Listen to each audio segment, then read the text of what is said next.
Hi Booktube, it's Amy. I'm here once again with the Journal of Emily Shore, the diary of a teenage girl in the 1830s in the United Kingdom, published in 1891.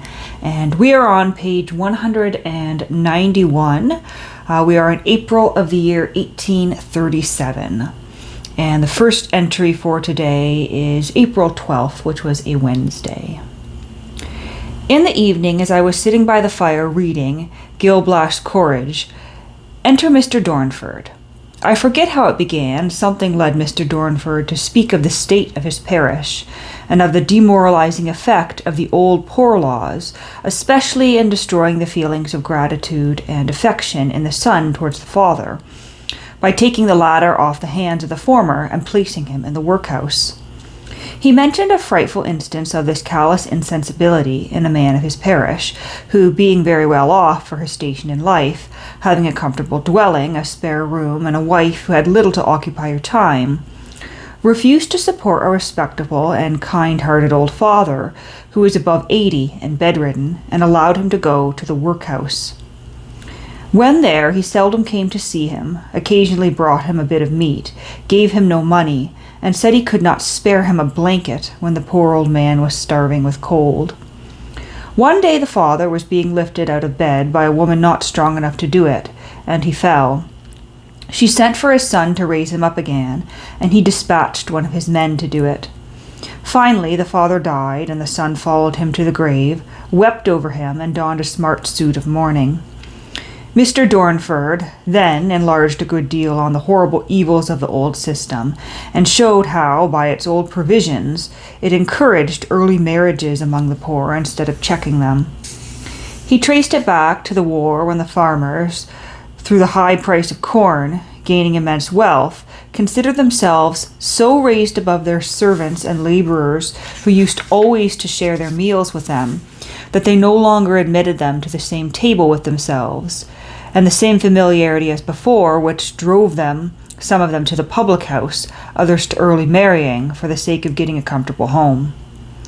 Thus the number of poor was vastly increased, and the poor rates increased in proportion, till in many places they actually exceeded the rent roll, and became 21 or 23 shillings to the pound, so that persons have actually found it expedient to give up an estate in order to escape the poor rates. Mr. Dornford then enlarged a good deal on the difference between the youth of the upper and lower classes, inasmuch as early marriages are checked, as they ought to be in the former and encouraged in the latter. He then went on to speak of the horrid money-making propensities of small farmers, particularly those about his parish, Plymtree, in whom the desire of gain, being their one object, makes them frugal, sober, industrious, but completely narrows their minds, hardens their hearts, and shuts up all the avenues of charity, of which he gave me the most appalling instances. He says that the effect of the new poor law about Plymtree is one on the whole good, though there are some tyrannical provisions which ought to be altered. But he says that we have been so long going wrong that it is impossible to get back directly into the right road, and that much misery must be expected for some years.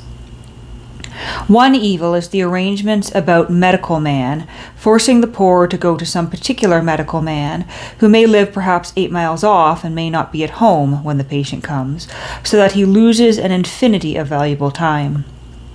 We also had a long political conversation about Ireland, which is in the most wretched state.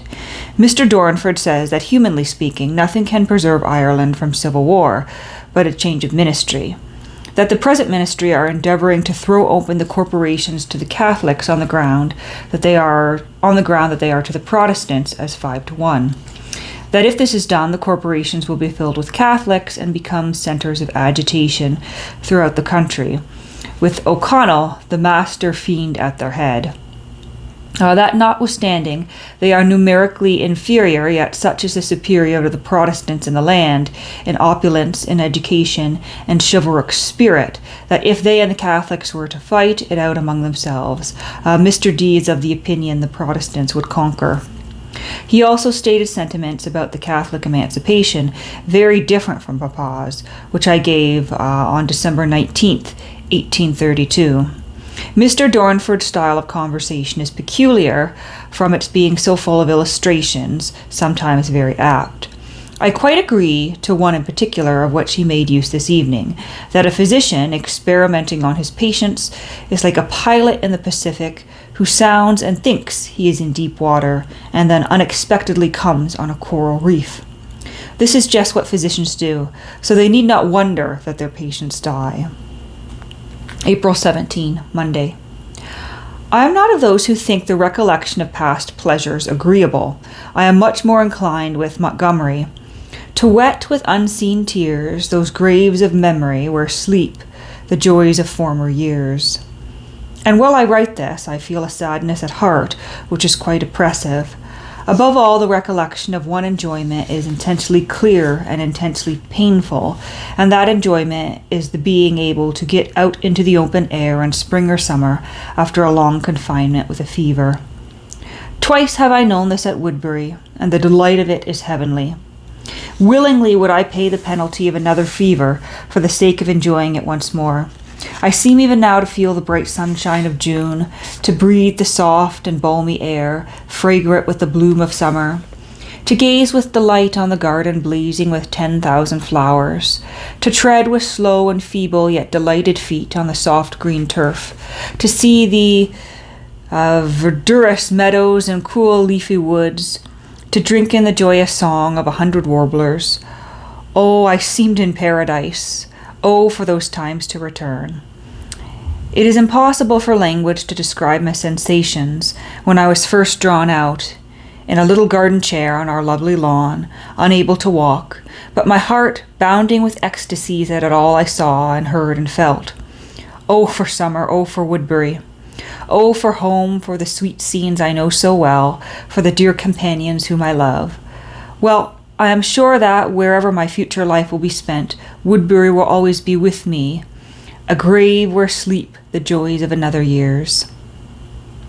10,000 associations and recollections will cluster round its name, like fragrant woodbine round an elm tree.